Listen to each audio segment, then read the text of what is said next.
14 अप्रैल 2008 उत्तर प्रदेश के अमरोहा के बावनखेड़ी गांव में देर रात तकरीबन 2 बजे के आसपास एक महिला की जोर जोर से रोने की आवाज आ रही थी।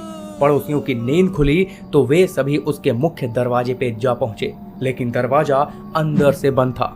काफी आवाज लगाने के बाद उस महिला ने दरवाजा खोला और फिर रोती हुई अंदर चली गई। पड़ोसी भी उसके पीछे पीछे गए और जो उन्होंने वहां उसके घर में देखा उसे देख करके सभी के होश उड़ गए, क्योंकि घर में रह रहे 7 लोगों की गर्दन कुल्हाड़ी से काटी जा चुकी थी। इनमें एक 10 महीने का बच्चा भी शामिल था। शबनम का रो रो कर बुरा हाल हो रहा था। वो अभी कुछ कहने और सुनने की हालत में नहीं थी। लोगों ने फिर पुलिस को सूचना दी। इतनी बड़ी घटना सुन करके पुलिस पूरी टीम के साथ वहां पहुंची।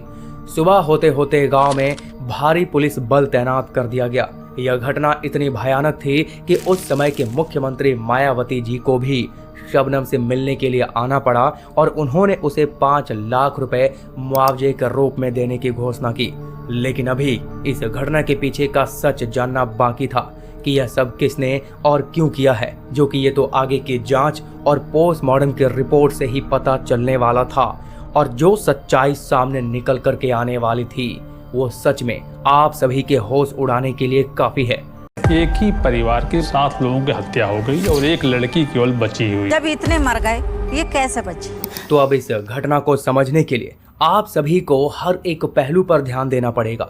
शबनम जो कि एक रईस परिवार से थी, उसके परिवार में उसके पिता यानी कि शौकत अली जो कि पेशे से लेक्चरर थे, उसकी माँ, बड़ा भाई, भाभी, छोटा भाई, फुफेरी बहन और एक 10 महीने का भतीजा भी शामिल था।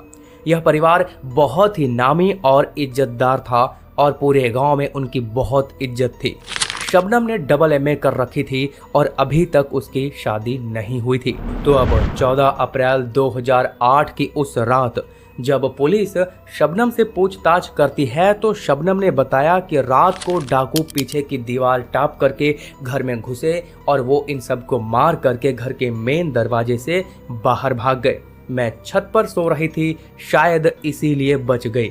लेकिन एसएचओ आरपी गुप्ता जो कि इस मामले के जांच अधिकारी थे, उन्हें यहाँ पर कुछ तो अजीब लग रहा था।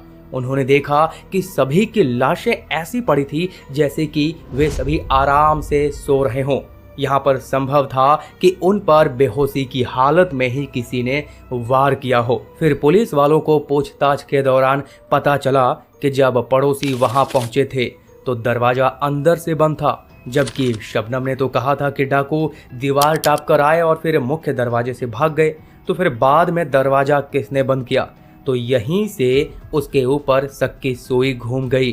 पर आरपी गुप्ता अभी शबनम से ज्यादा पूछताछ नहीं कर सकते थे, क्योंकि कहने को तो उसकी हालत अभी काफी नाजुक थी। फिर जैसे तैसे 2 दिन और बीते। फिर जांच में कुछ और बातें भी सामने आई और 16 अप्रैल 2008 को पोस्टमार्टम की रिपोर्ट आई, जिसमें खुलासा हुआ कि उन सभी को पहले नशीली दवा दी गई थी और फिर सोते हुए ही उनकी गर्दन पर कुल्हाड़ी मारी गई थी।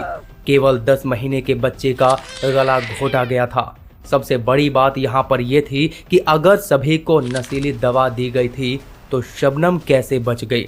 तो इसीलिए अब पुलिस ने जांच का तरीका थोड़ा बदल लिया और सबसे पहले शबनम के बयान के अनुसार पीछे की दीवार को देखा गया, जो कि 14 फीट ऊंची थी। वहां पर कोई निशान भी नहीं पाया गया जिससे कि साबित हो सके कि कोई दीवार फांद कर उसके घर में घुसा, और ना ही कोई 14 फीट की दीवार बिना किसी सीढ़ियों से टाप सकता था। इसीलिए अब यह साबित हो रहा था कि हो ना हो कोई घर का जानकार ही इस परिवार के लोगों को मौत की नींद सुलाया है, वो भी धोखे से। अब पुलिस ने शबनम की कॉल डिटेल्स निकाली और वहीं दूसरी ओर शबनम की तबीयत फिर बिगड़ने लगी और जब उसे हॉस्पिटल भेजा गया तो वहां पर एक बहुत बड़ा खुलासा हुआ कि शबनम मां बनने वाली है, जो कि ये बात अपने आप में चौंका देने वाली थी, क्योंकि उसकी शादी तो हुई ही नहीं थी।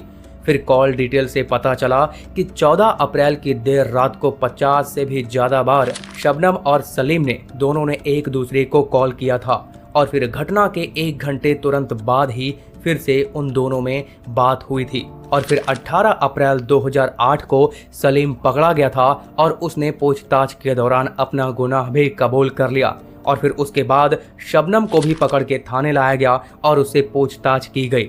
लेकिन वो शुरुआती दौर में तो वही कहानी दोहरा रही थी, लेकिन जब उसके सामने सलीम को ला करके खड़ा कर दिया गया तब उसने भी अपना गुनाह कबूल कर लिया। दरअसल सच्चाई यह थी कि शबनम और सलीम दोनों प्रेमी थे और शबनम सलीम के बच्चे की ही मां बनने वाली थी। शबनम ने अपने परिवार वालों को सलीम के साथ शादी करा देने के लिए काफी मनाने की कोशिश की, लेकिन जब वे नहीं माने तो उसने अपने प्रेमी सलीम के साथ मिलकर के इस भयानक घटना को अंजाम दिया। आखिरकार दोनों को फिर कोर्ट में पेश किया गया और दोनों को ही फांसी की सजा सुना दी गई थी।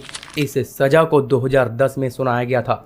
इस बीच शबनम ने जेल में ही एक बच्चे को जन्म दिया था, जिसे 6 साल की उम्र में उस बच्चे को उस्मान शैफी नाम के एक व्यक्ति ने गोद ले लिया और यह कहानी आज भी उस बावनखेड़ी गांव के लोगों के लिए एक भयानक याद बन के रह गया है।